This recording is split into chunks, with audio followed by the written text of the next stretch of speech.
Okay, we'll call a meeting in order. We have a quorum. Reading and the approval of the minutes of the previous meeting. I move we approve the minutes. Thank you. Second. Okay, maybe for the benefit of Sam, when we do this, we could who moved and who seconded.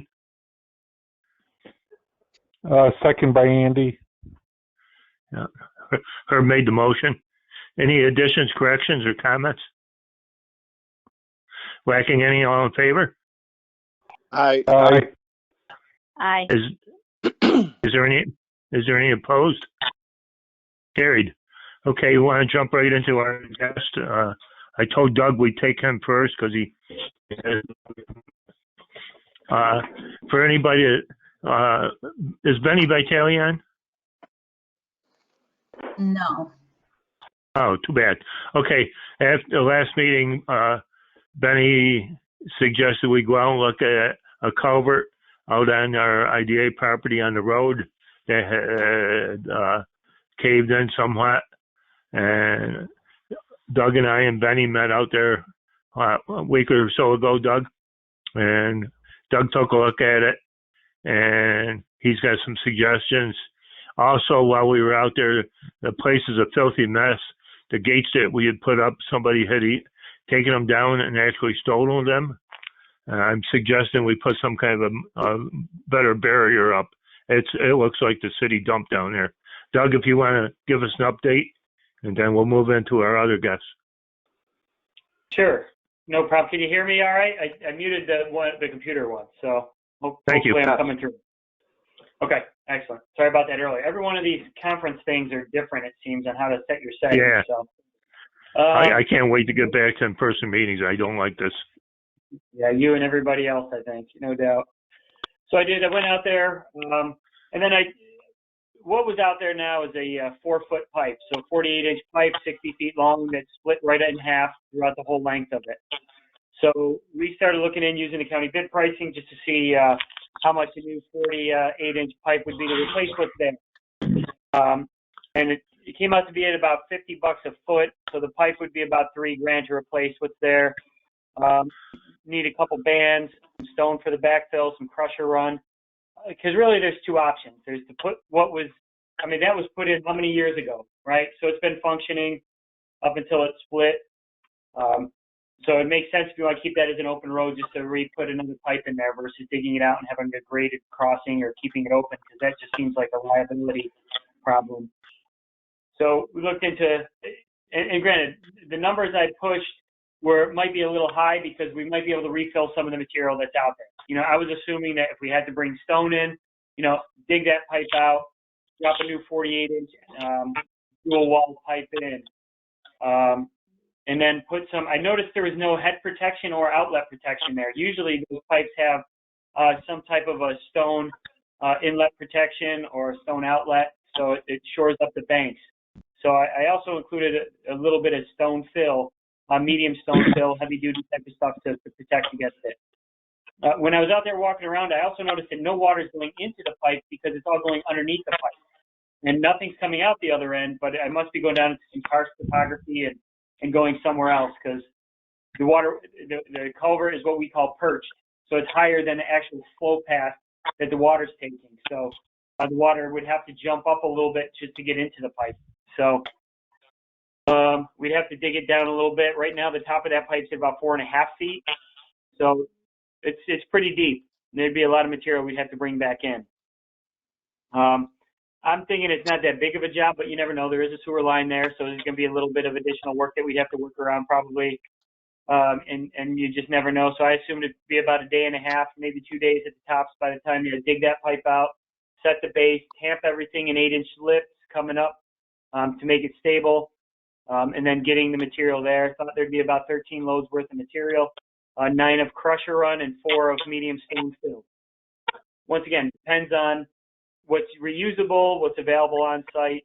So to get the materials there, which we'd buy from Hanson, once again, a county bid price, that would just be passed on. And then the labor, like I say, 2 days, a couple guys, one's going to be in the truck, one's going to be an excavator, one's going to be there tamping and helping fit the pipe together. And then I don't know how we'd handle the disposal of the old pipe, whether the landfill would take it or not. So once again, just looking at all the numbers, the materials alone, based on estimates, came out to be $6,000 just for materials. And then you throw in a couple days worth of labor, it came to about $10,500 total to replace the 4-foot pipe that's there right now. When we did a size calculation for the watershed turned out to be about 364 acres, a pretty good sized watershed. And I know it could be, well, can we get a smaller pipe in there? You know, because it's flat, you might be able to, but at the same time, that the high 100-year storm event flow capacity, that 4-foot pipe would be able to handle that. And with today's rainfalls and everything else, it's better to have enough capacity than not enough capacity. That's what I kind of came up with to replace what's there. The price of pipe, if you went to a smaller pipe, wouldn't be that significant, would it? It wouldn't be for the value that, I mean, $3,000 for 60 feet of 4-foot pipes is pretty good.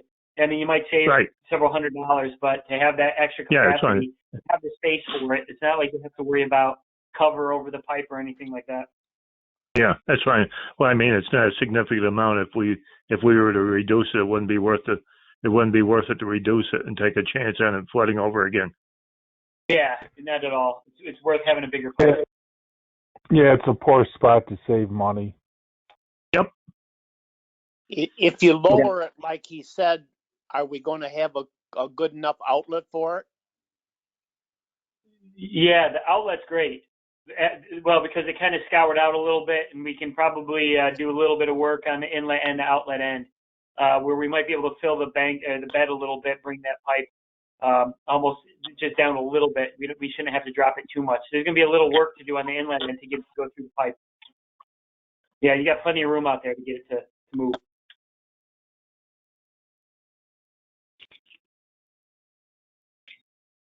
Okay, how does the board want to handle this? There's a big hole right there now. We probably have to fix it, don't we? Doug and I talked about several scenarios, and one was to just put a swale there without a culvert. But people are, no matter what we do, we have people coming in and out of there, and if they ever went into a swale and had something happen, I'm just afraid of some liabilities if we. Doug, what other scenarios did you play out that we were thinking about? Yeah, that would have been the main one, was to dig the pipe right out, slope the banks, and have it flow through like a channel. But even when I was out there that day taking measurements and getting a feel for the site, there was somebody driving through there in a Toyota Tacoma pickup and I parked right next to the pool that's 5 foot wide, 5 foot deep, and he came driving by saying he was moving trash out of the way so he can get down the road. And then he would have had to go past me, go through that gate that's on the other side and move a bunch of stuff. I go, what are you doing? You can't be back here cutting through. He goes, well, I'm cutting through to Genesee Street. It's a shortcut from Home Depot. I said, no, you got to get out of here. There's a big hole in the road here. You shouldn't be here. Hope you guys don't mind, but I did kind of kick him out. It's a big liability. And then Tracy is concerned about the maintenance on the sewer line, which runs right in the center of that road too. So she had a conversation with Ed Ide. What did Ed Ide tell you, Trace? I'm still waiting on a definitive answer as to whether or not we can block the other, the one side and just leave the Eagle Drive side open so that they can access it. I will not repeat his actual response. Okay. Because we're being recorded and live streamed. If we do the sewer, Ray, if we do the sewer, will we have to remove that pipe to go through there? Trace, you're better at answering that than I. I have no idea where the culvert really is or where it runs, so I don't know. Okay, it's past Home Depot going toward Johnson, or going toward the ballpark. That would be, without looking at a map, I don't know that I would be able to tell you where the sewer runs and how deep it runs versus the culvert versus how they might interact with each other. right. Well, Ray, how far Ray, would, somebody, yes. are we not far enough along with the work from the engineer to know where that sewer is going to be? Somebody should be able we to have tell us. drawings. I would just need to be able to put those drawings together and get some information from Doug on where that pipe, the culvert pipe goes and whether or not they'd intersect with each other. I mean, we have drawings of the sewer line. We have drawing, or I imagine there's either a drawing or an understanding of where the culvert goes. I just don't have those two things connected to each other. Doug, how far would you say, what's it, from the milk plant? Well, it's probably, what, 2 miles? Or a mile? Down that road, yeah, down the back road itself. Yeah. Yeah, Yeah. probably maybe even a little less than that, but yeah. Yeah. I mean, I'm the sewer guessing line more like goes a half down a that mile whole to the road. other end, though. Ray, I don't mind making a motion to put it in, but I want somebody to be sure that when we put the sewer in, we're not going to have to dig it back up again. Yeah. I can see that. I knew what you were thinking. Doug, in your estimation, how soon does this have to be fixed? As long as you can get some good barriers up there, you can work at it at your leisure. You know, right now, I think the biggest threat is the fact that there's a 5-foot deep, 5-foot wide hole in the middle of a road that people seem to use cutting through to dump all their garbage back there. So I would say if you could barricade the road to restrict the traffic, you guys got all the time in the world, because it'll be up to maintaining access. And if somebody has to go and access the sewer line, they'll have a piece of equipment that they have to get to anyway, so they'd be able to move a block or something like that out of the way to get back there. But most people, if they try to move a block, will pull the bumper or the frame off of their car. So Yeah. I think as long as you can barricade it off, you got time. That's for sure. My thought, guys, people, was that we get a couple of those big Jersey barriers from Vitale's and set them there and just black it right off. And That boy, makes that sense. trash is. It starts right by Home Depot and it goes almost back over to the south, almost to the next outlet there. And I just like to black it off entirely. But I'm with Tracy. I don't want to upset Ed Hyde and have him. She contacted him, and his first reply was, "We won't repeat on the recording." But Let me bring one up. I won't need that. Okay. Why does Ed Hyde have to get all the way down that end? Well, I don't know about Ed, but if there was ever maintenance on the sewer line, whoever would be maintaining the line. Yeah, the town has a sewer line under that road.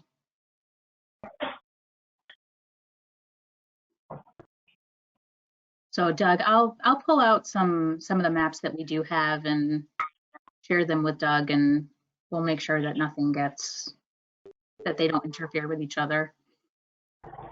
Yeah, Tracy, But we can follow up on it together. We'll but I think we should Ray? go ahead with the blocking it, though, right? Okay. I think we should do whatever we're going to do to block the road and do that now. Okay. Yeah, we should do that now. And I'll second Doug. Herb's motion. Doug. Okay. Motion been made and seconded that we repair the culvert. Is that what our motion is, Herb? Yes, but I don't want to repair the culvert until after we know that we're not going to have to dig it back up for that sewer line. And that's part of your motion. Yes. Okay. Is there any further discussion on repairing the culvert at the point that we know it's not going to be disturbed again? Yeah, but I think immediately we should take and block the road off. I agree. Yeah. Is that everyone in favor of Herb and John's motion? Yes, I am. This is Gina. Is there anybody opposed? Seeing no one opposed, motion's approved. Doug, if we get some of the barriers, we'd have to have some way to unload them and set them. Would that be a problem if we coordinate it with Vitale? And they may, depending on, some of these organizations have the rigging thing right there where when they drop the blocks, they'll just offload them right there and you can have them place them right where you want them. Oh, okay. Because anytime we've ever got them, we've had to unload them with our payloader. Okay. Yeah, different companies do different things. So if that's the case, we have equipment, we'd be able to run over there and offload them and set them if need be. I would also move that we coordinate with Doug, but we go ahead and get those blocks and block the road off. Good. I was hoping for that motion. Is there a second? Andy, I'd second. Thank you. Is there any discussion? Is Rick on the phone? Yes, Rick. Is that you, Rick? Yeah, yes, I am. Okay. And do you have any idea about if we block that off, is there any consequences to us? Well, it's a public road, right? Because it's been turned over to it's not? It's CCIDA owns it. The town has an easement. Yeah. I think as long as we give notice to the town, we should be okay. Okay. So the day Doug and I were out there, there was a guy on a four-wheeler. If some kid goes out there in the middle of the night and smashes into one of them barriers, I'm just taking way out of whack. Would there be any liability, Rick? Well, there's always alleged liability, and it depends on the facts. So the more signage you can do and the more appropriate the signage to put anybody on notice that could be trespassing, the better off we are. Okay. Hey, Doug, can you get some of them signs then when we put the barriers up that you were talking to me about? Yeah, I'll work it out with Tracy, see how you guys want stuff signed up. Yeah, I mean, what we were talking about was almost like a fake surveillance type of sign, to let people think that it's being surveilled and they might not even know about it. I bought one for my property and it was like $4 at Runnings or something. They tuck it up there and nobody's ever gone on there. And anytime anybody goes there, even if they have permission, they let me know that they don't want to be filmed. Or, in case I see them on the camera. I don't have cameras there, but I got a sign there that was $5 that people think I have a camera there. That's kind of what we were talking about. We can throw posted signs up and stuff, but sometimes just some signage like that they're being filmed. With the new Wi-Fi technology and stuff, people never know when they're being filmed. So maybe something like that. That's why I was hoping Benny was on, because I'm thinking maybe. Oh, are you on, Ben? Yeah, I wondered about the high. I asked earlier. I didn't think you were. The highway. I wonder if the sign shop could make some big posted signs for us. Probably. The guy doesn't do much. Yeah, probably. You used to have two really good guys, Danny Bowen and another guy used to make the signs. I don't know if any of them are there anymore. Yeah, you got to give me the exact verbiage, because he can't spell, and he can't make up. You got to tell me exactly what you want, otherwise it gets messed up. Okay. Maybe Rick and Tracy could work up some verbiage for the sign and see what you can come up with, Ben. Sounds good. Thank you. Any further discussion on the barriers then? We did, or did we vote on that, Tracy? I believe you already voted. Okay, thanks. Okay, we're good then, Doug. Thank you. Okay, yep, no problem. If anybody has any questions or wants additional information on the pipe or anything, just give me a call, and Tracy, I'll circle back around with you. Thank you. Sounds good. Thanks. Okay. Have a good rest of the meeting. Thank you. Tracy, you want to introduce our next resolution guest?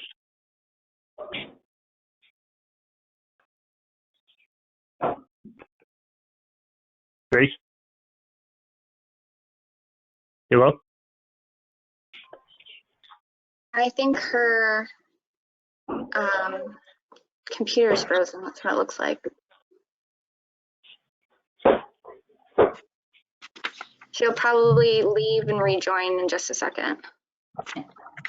Sam, go. I can't leave. Oh, can you hear me now? Yes. Yeah. Okay. So yeah, sorry, my internet dropped out for a second. But I'm one recording, so I couldn't actually leave the meeting. Anyway, Cayuga Milk Ingredients is here. Yes. And Okay. they Sorry for the are, confusion. This is tough. they are working on an expand or adding an additional evaporator. So I'll hand it over to Kevin and Kevin to talk about their project and what they're looking to do. Okay. What you got, guys? Hey, how you doing, Ray? Good. Tracy, I had Kevin Buckland put together a PowerPoint, but I don't see where we can share screen here. Do you have a share screen Here, button? let me see if I can make you a, who has it? Kevin It don't Buckland. It don't matter, Kevin. I'm not set up to look at it. Oh, so most of you are just calling in. You're not viewing. I am not. Right. I can't speak for the other people. So I'm I guess calling in. We I can did just make give, Kevin a presenter if he wants to share his screen. well, we can share it to whoever's got it. I'll just turn it over to KB. I wanted KB to give a general overview of the project. So KB, keep in mind that Ray doesn't have the ability to see, so you might have to spell out a little bit more than you would normally. Yeah, I'm guessing, Herb, you probably don't have either. Yep, I I'm can not, see I'm it. not on I'm way video ahead either. of everything here. So I'll mute out and then turn it over to Kevin Buckland.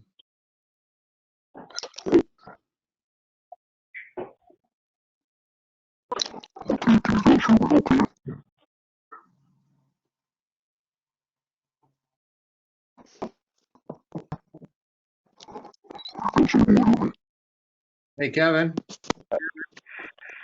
Can't hear you.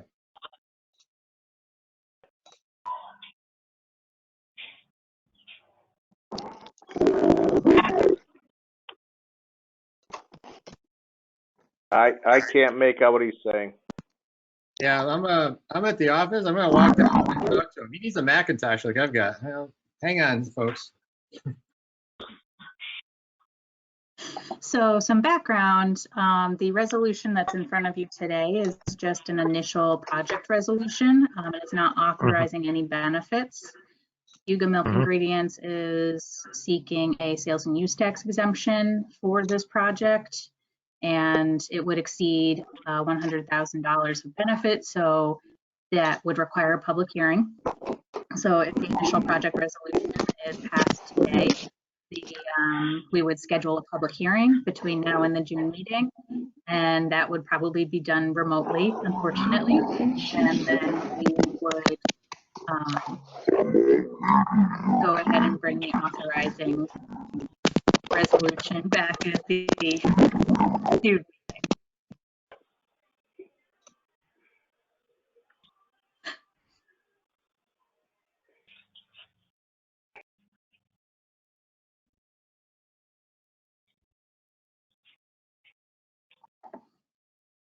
Ray, I'm with you. I can't wait till we can have in-person meetings. Okay. So Kevin, I know you can hear me. Can you take it off mute? See if we can hear you. If not, I'll present and then you can just advance. So yeah, we're not hearing you. All right, so stay on this slide, KB. So essentially, as Tracy said, we've got a second evaporator project going on. The evaporator footprint's quite small. It's an expensive project, but it's not very dynamic here. We're gonna have contractors arriving first week in June, most likely. We've got our drawings being updated right now. We have hired GEA, which is our main equipment manufacturer, the same company that the first wave of our plant, this phase, is doing the second evaporator as well. Yep, familiar with them. Yeah, they're a global company. I don't know what just happened. KB, okay. Global company based in Germany, but they've got offices in Hudson, Wisconsin. And We're working on our narratives, SOPs, functional descriptions. We've got delivery of the main evaporator components starting September 7th. So a lot of this equipment's being manufactured off-site in Wisconsin, and then they'll ship it in. We went with GEA because we wanted the second evaporator to match the first one. GEA built the first one.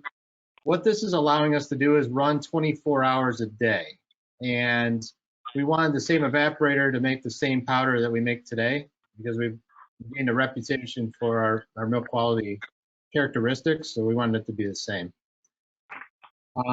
We will start we hope to have the building ready, and we're taking delivery of that evaporator around October and closed in before winter. And then we'll do all the sanitary piping, electrical install complete by January, the end of January. We hope to have everything checked out and everybody off site by April of next year. So pretty short duration, and we're already running into some unknowns here with the coronavirus. For instance, we haven't been able to get our building permit because the town hasn't been able to hold a public hearing. So we've already been delayed. KB, can you go to the next slide? And I don't know, KB, can you blow that up a little bit? It's a little bit small. I don't know if you can or can't. No, I'll go the other way. That's good.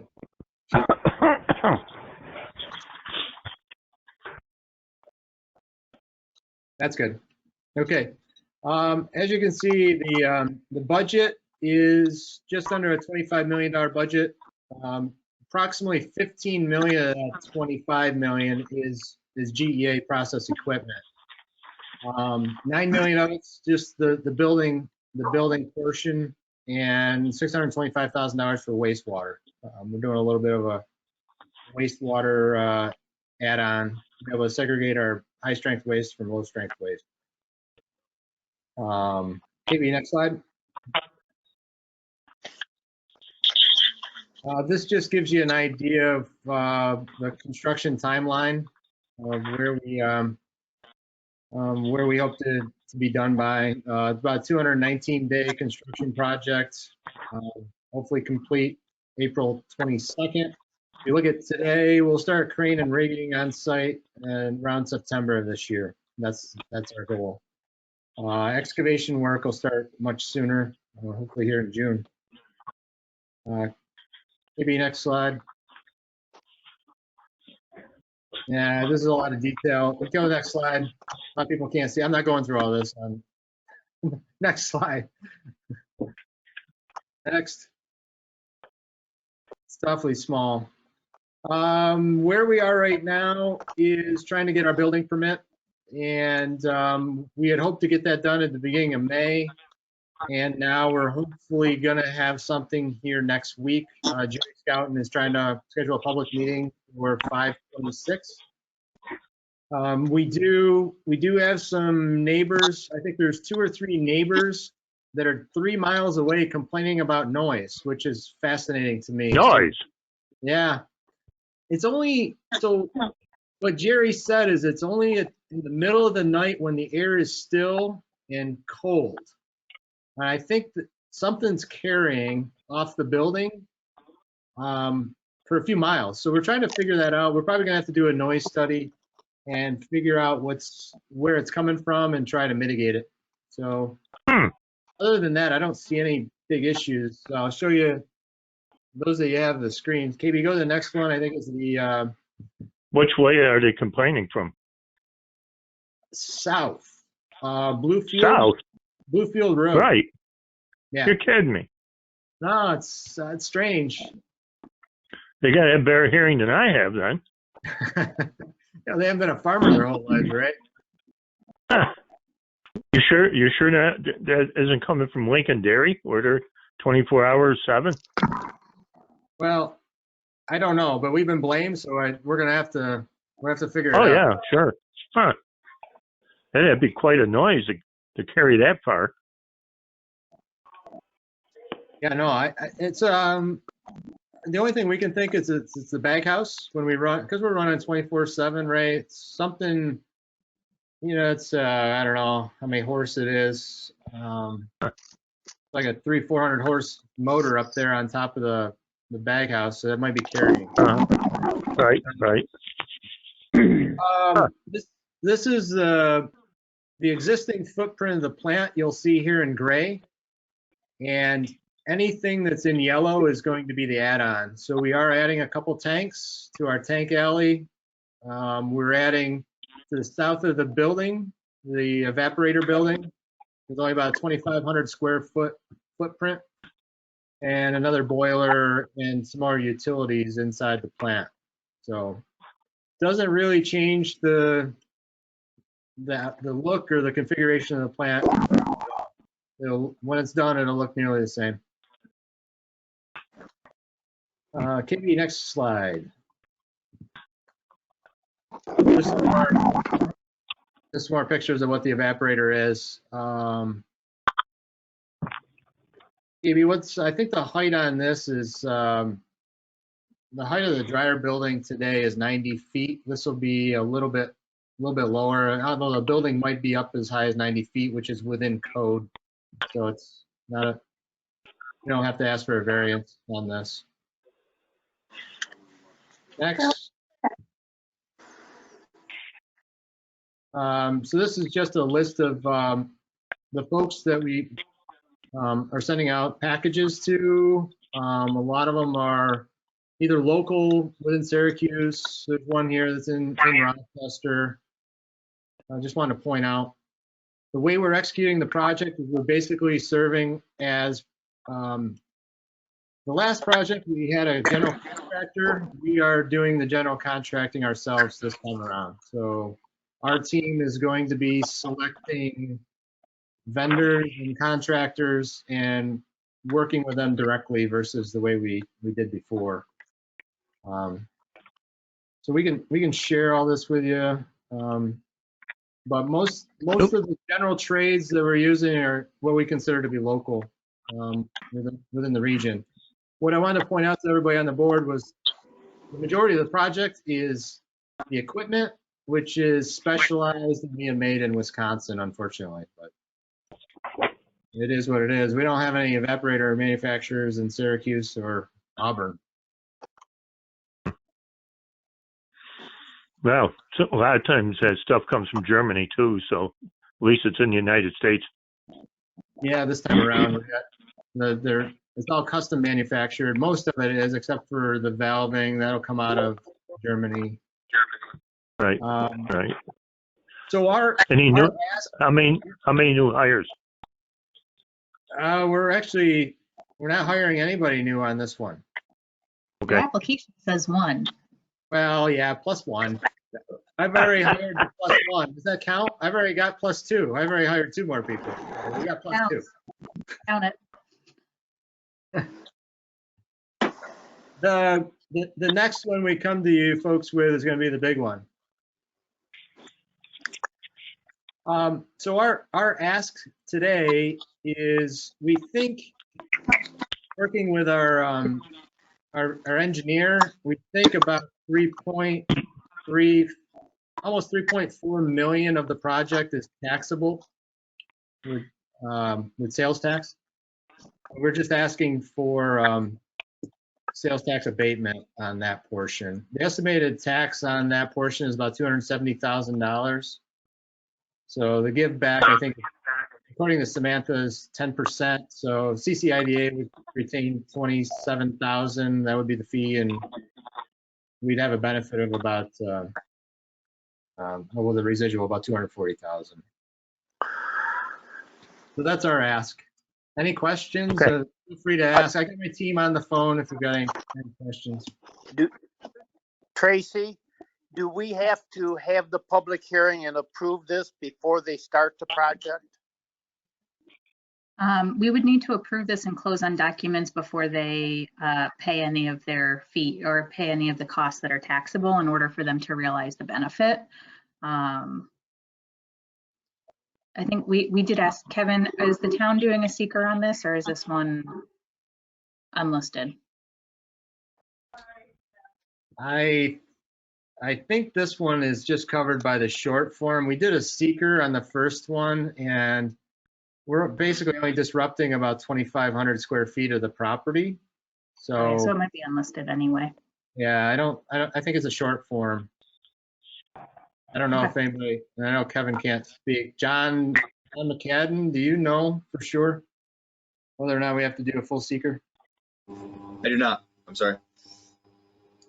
Yeah, so, but if the town is doing a short form, we'll just take theirs too.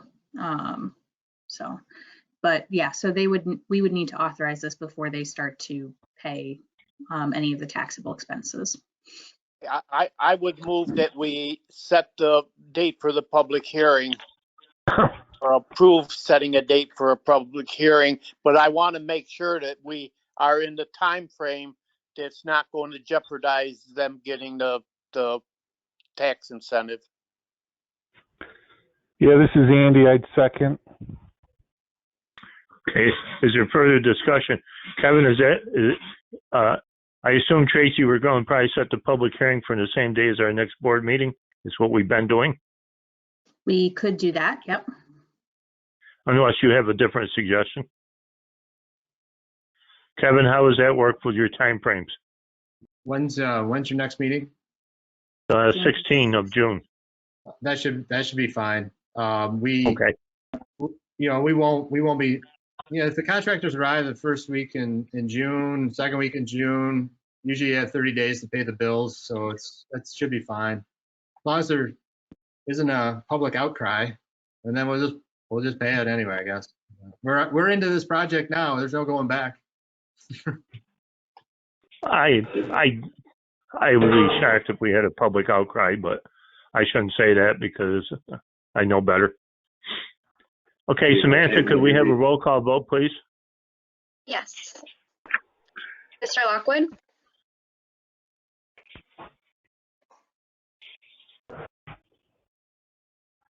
Mr. Lockwood, your vote? Yes, thank you. I'm sorry, I can't hear well. It's okay. Mr. Lattimore? Yes. Mr. Latnishin? Yes. Mr. Vitale? Yes. Mr. Marshall? Yes. Mr. Rundfleisch? Yes. Ms. Spino? Yes.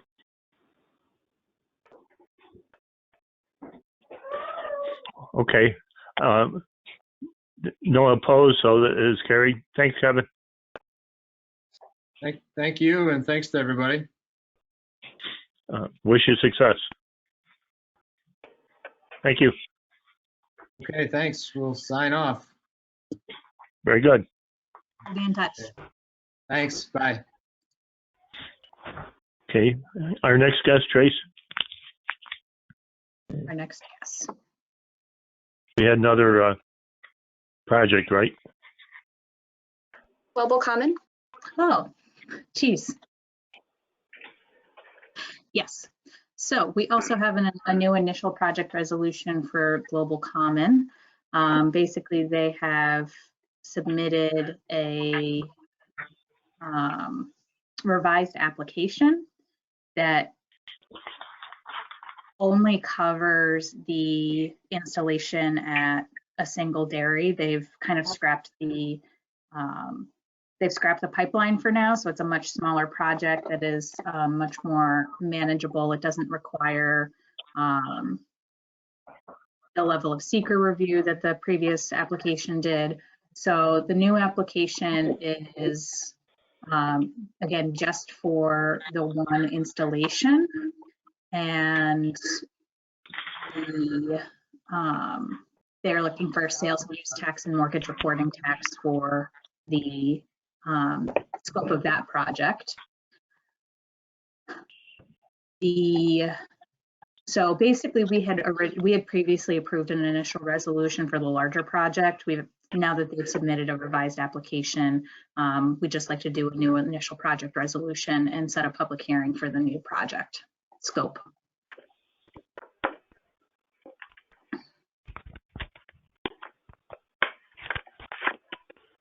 We don't have anybody on the line from the project. No, that might be my fault. I don't know. Oh, that's fine. Nope. Or not. Oh, that's fine. I'm just just making sure. Um, And we could do And the this- public hearing with the other public hearing? Yeah, we could do both. I don't think so, because Oh. that would have to be in Springport. Well, but they're both going to be online, so Oh, I don't know if it geez, matters. I'm sorry, I keep forgetting that. Yep. Yeah. I'm hoping that we're going to be in person at some point, I guess. I'm an optimistic. I don't know why. I know. It's not ideal by any stretch of the No, imagination. it's We very just did a public frustrating. hearing for Ada, and it's weird. It's weird. Yeah. Yep. But the total benefit on this one is they're looking at about a little under $241,000 of sales and use tax and potentially about $50,000 of mortgage reporting tax. The total budget, the new budget, is a little over almost 8.3 million. So Okay. What's the pleasure of the board? Yeah, I'd move to go forward and schedule a public hearing for next month. Okay. This That'd be is Andy. Yep. Would there be a second? I'll second it. That'd be Herb. Is there any further discussion? Questions? Sam, you want to do a roll call vote on this one too, please? Okay. Mr. Lockwood, Yes. Mr. Lattimore, Yes. Mr. Latnishin, Yes. Mr. Vitale, Yes. Mr. Marshall, Yes. Mr. Rindfleisch, Yes. Ms. Spino. Yeah. Okay. All voting in favor, so it's approved. Thank you. That's we can get back to the regular agenda now, Trace. Yep. Okay. We did the minutes. Bills, communications, Samantha. Yes, so the first bill in the packet is for electric out at the industrial park. That is $121.62. The second bill is from the Propes Group. It is for $813.44. They received the $300 last time, so it's just for the $813. And then the last bill is from the Citizen. It's for $16.50. I move to approve. Second, Andy. Motion made and seconded. We pay our bills. Is there any questions on the bills? All in favor of paying our bills? Aye. Aye. Is there any opposed? Carried. Thank you. Treasurer's report. Yes, so on the profit and loss budget performance report, I did receive all of the CD statements, so that figure that you're seeing there for the income generated from interest accounts is correct. That would be $424.20. And then we've got, we received the pilot payment from the Finger Lakes Railroad, so there's a $3,500 admin fee from that. And then there's the Propes Group that you're seeing on there, as well as the electric bill.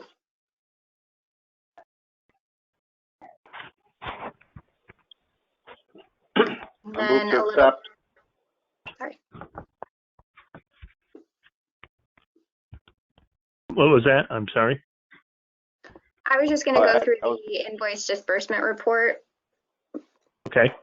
Quick, we did receive the Finger Lakes Railroad, but we also received the last pilot from Rowland House, so that'll be dispersed shortly.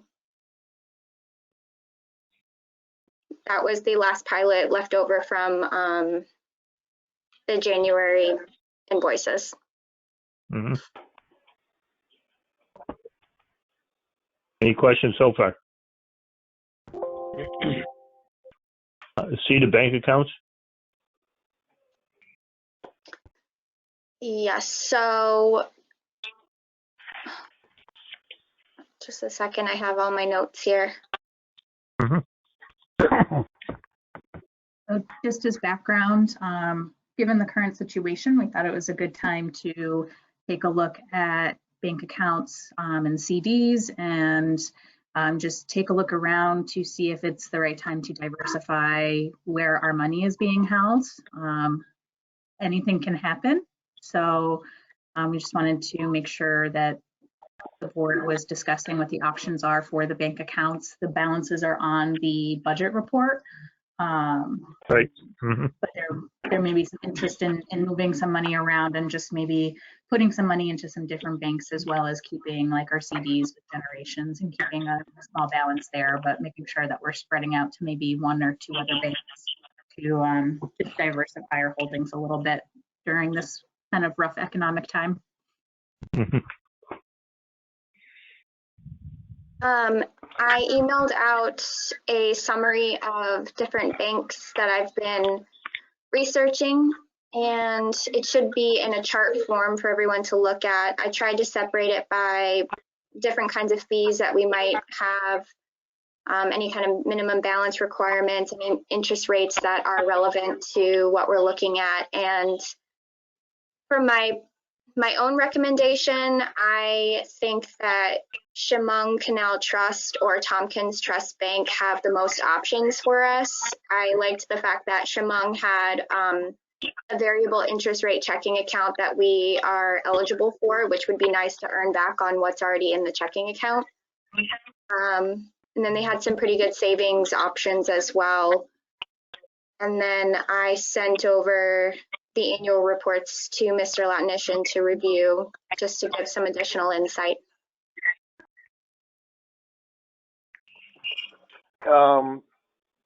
Yeah, no, Sam, you did a great job, and I agree, and as well as with you, Stacy, that we probably should disperse money amongst more than one bank. And I agree with you, Sam. Both Chemung and Tompkins are good. I would have no issue going with Chemung and or Tompkins at this point. I do like the fact that I mean, it's measly, but it's still interest being paid to us with Chemung. Is Tompkins not paying just slightly more interest than any of them?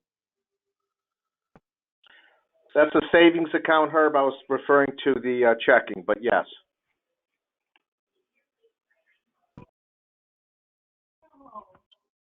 Do you need a motion to move this money?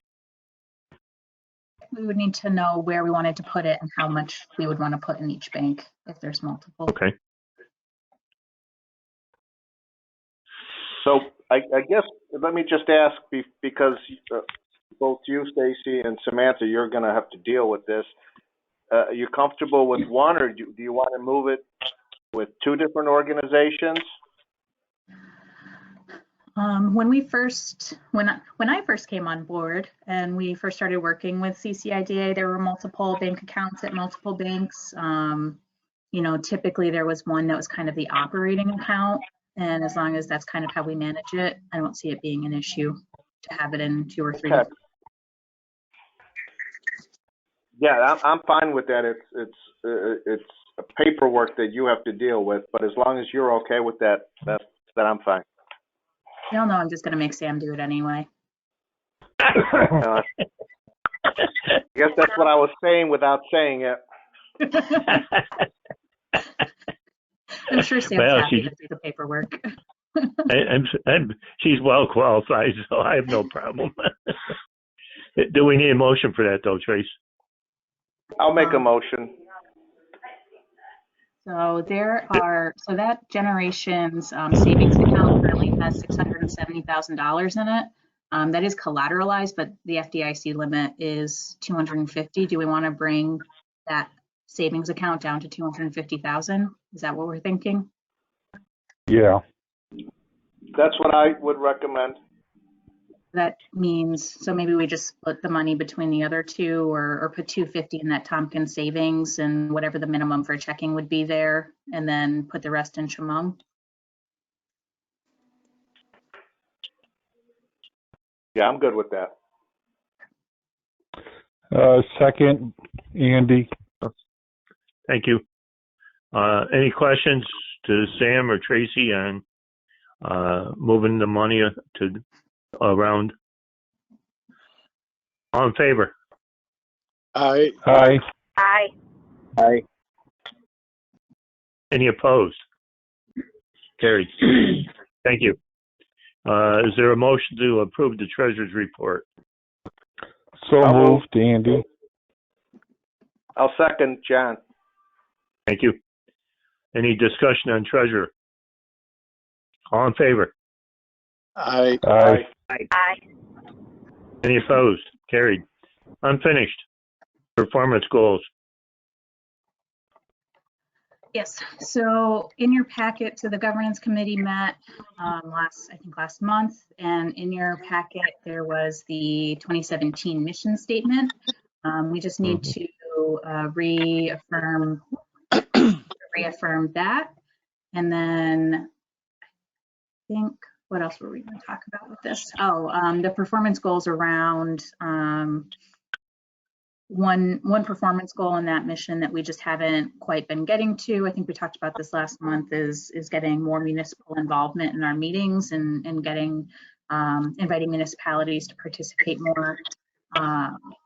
So we just wanted to kind of talk through that and see if we can maybe start to get a little more involvement from municipal leaders.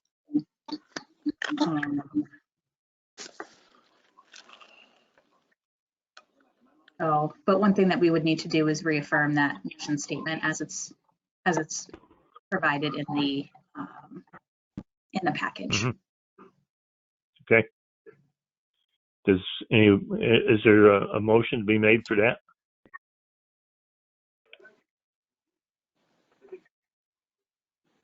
I'll move. Thank you, John. Second. I'll second, Gina. Gina, thank you. Is there discussion on the goals and mission statements? Backing any, all in favor? Aye. Aye. Aye. Any opposed? Carried. Anything else on that, Trace? Yeah, just some of the areas that we might want to kind of focus some of our outreach is where we see solar projects coming. So those are areas like Fleming, Port Byron, Ledyard, Conquest. So if anybody has good connections in any of those towns or school districts, I'd appreciate some help kind of reaching out to those folks and inviting them to have a conversation with us about how this all works with solar projects. Yeah, Conquest is supposed to be the huge one. That's the big one, yeah. Yeah. Tracy, if you want to send a couple names to me, I would help make some phone calls. Okay. We've got one in Springport. Yeah, Springport. And then I think Moravia also has a potential one too. So. And then there's the one that's in Ledyard. Yep. Where's the one in Springport, Andy? It's up by the preschool by the academy. Oh, okay. Oh, it's Springport. Yeah, that's what I meant, not Fleming. Okay. Anything else on that, Trace? No, so I'll send some names around and we can go from there. Okay. Staff updates? Oh, Jesus. We are happily both responding to the needs of the business community still, but also getting inquiries about normal things again. We have been getting a few inquiries about future expansion projects and what the next steps businesses are looking to take are. So that's encouraging to see that there are businesses still thinking about growing in the area. And CCIDA is also currently working on an attraction plan. We think now is kind of a good time to look at what businesses might be looking to locate in an area that's a little more, that provides a little more breathing room and a nice quality of life. So we are working on an attraction plan for just to get some marketing out and try to show businesses that Cayuga County might be a good place for them to do business in the future.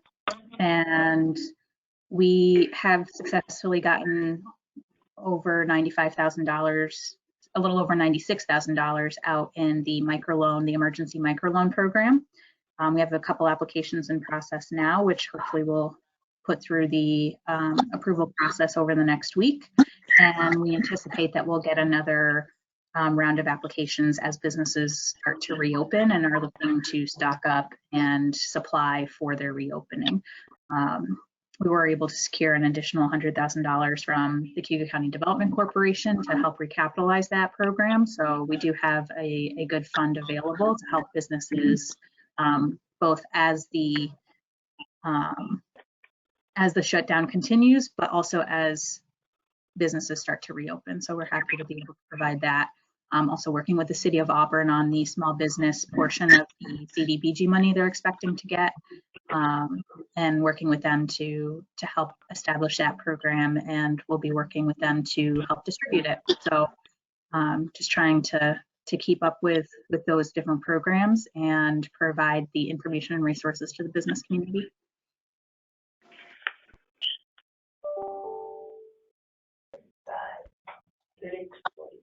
We're also planning for our reopening,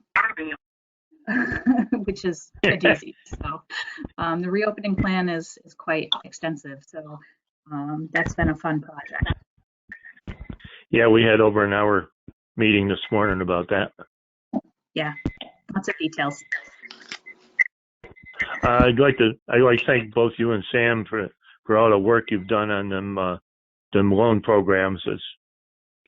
Sam did a real thorough job, and both of you done a real good job at turning that around, getting the money out to the people as fast as you have. So I commend you for it. That's a lot of work. I'll second that. Great job, you guys. Yep. Thank you. Yep. Thank you. Pretty proud about how you've gotten that money out to those small. I'm a real small business guy, so I really like that. Anything else on staff updates? I'm sure the Republicans on the county legislature all appreciate it too. I'll let them know you said that. Speaking for myself, I'm glad I'm not up there right now.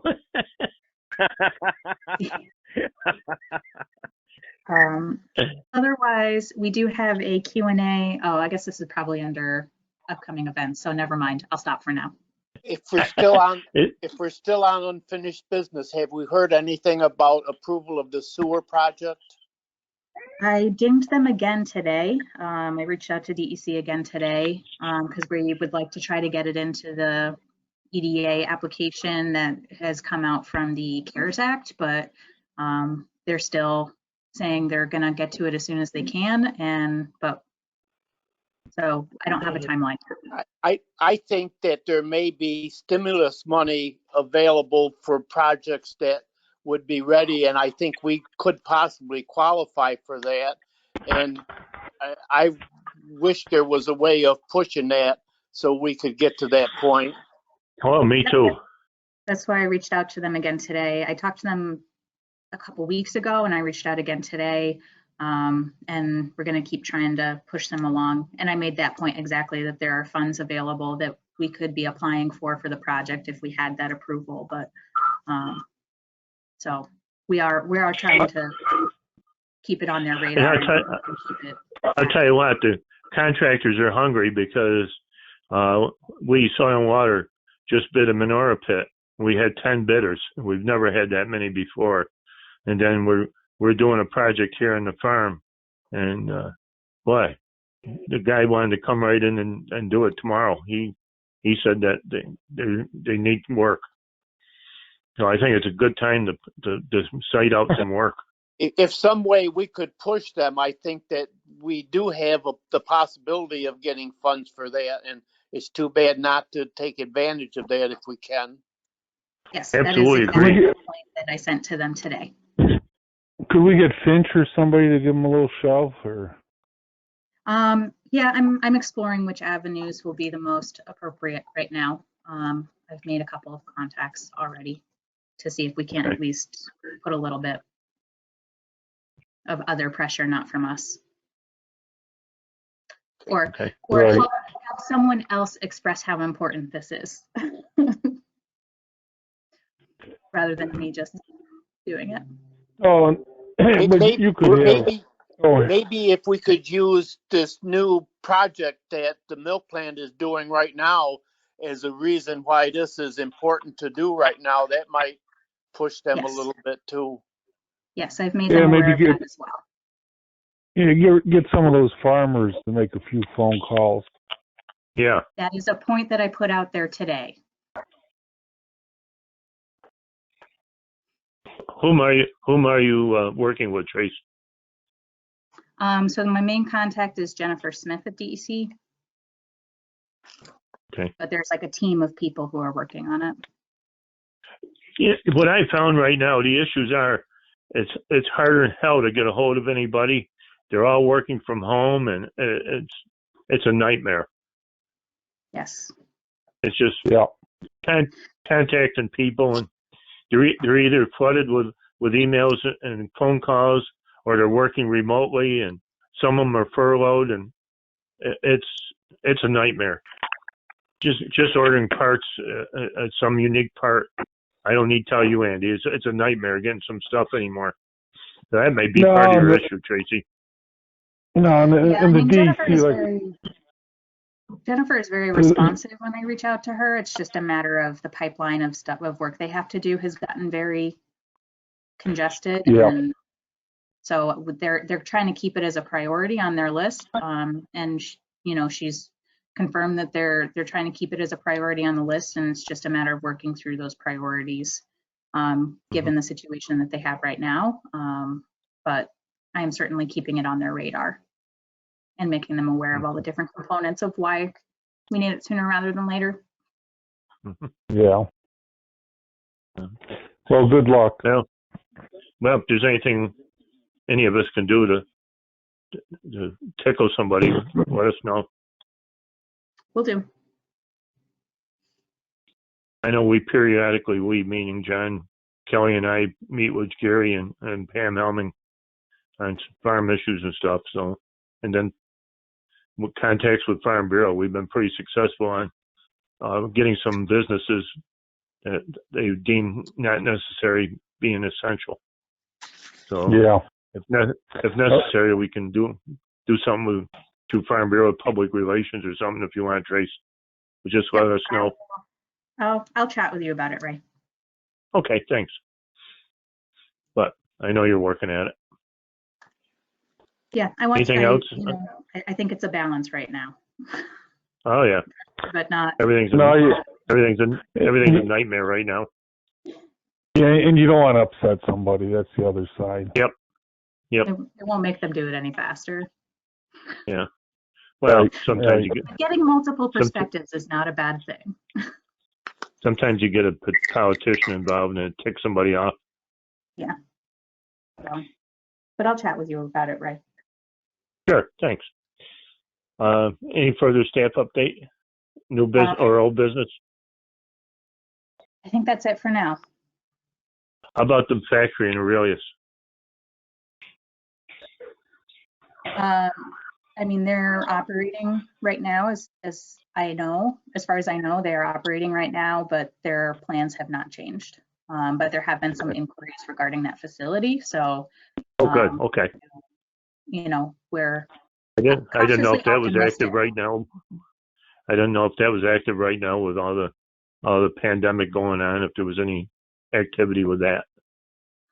Yeah, I think they did shut the plant for a short period, but they did reopen with extra precautions in place, as I understand it. And There have been, we have been heard from a couple of brokers and such about interest in the facility. So we're connecting them to the owners to make sure that they're able to continue to, so that people can see the building and explore the facility. Good. Yeah.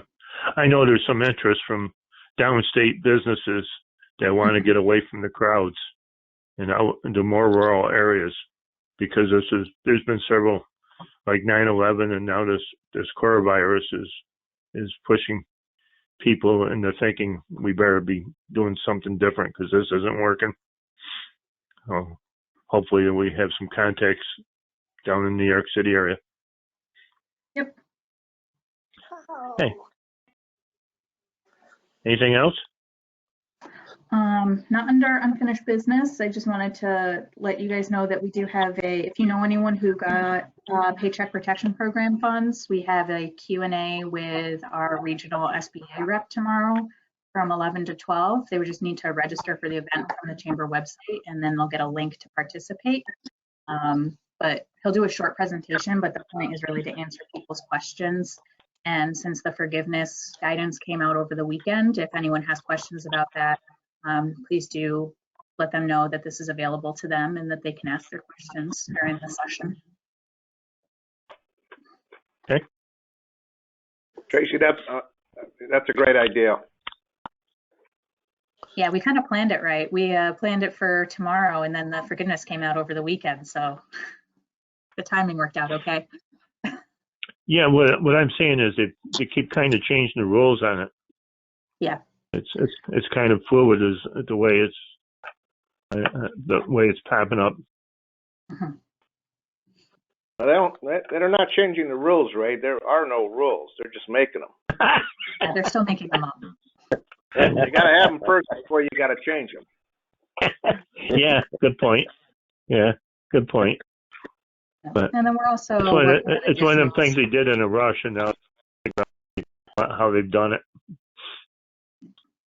Yeah, and then we're working. But I know it's helped a lot of businesses. Absolutely. Okay. Anything else, Trace? Nope, that's it. Okay. Upcoming events are very, very few, right? Yep. So, like I said, the PPP. We're also working on scheduling some additional seminars about like HR topics and marketing topics. So we're just trying to get different perspectives and different types of information out to the business community. Mm-hmm. So those should be upcoming too. Okay. Do we need an executive session? I do not believe so. Okay. I move we adjourn. Second. All in favor? Aye. Aye. Okay. We're adjourned. Thank you very much. Hopefully we'll be getting together at some point soon. Thank you. Thank you.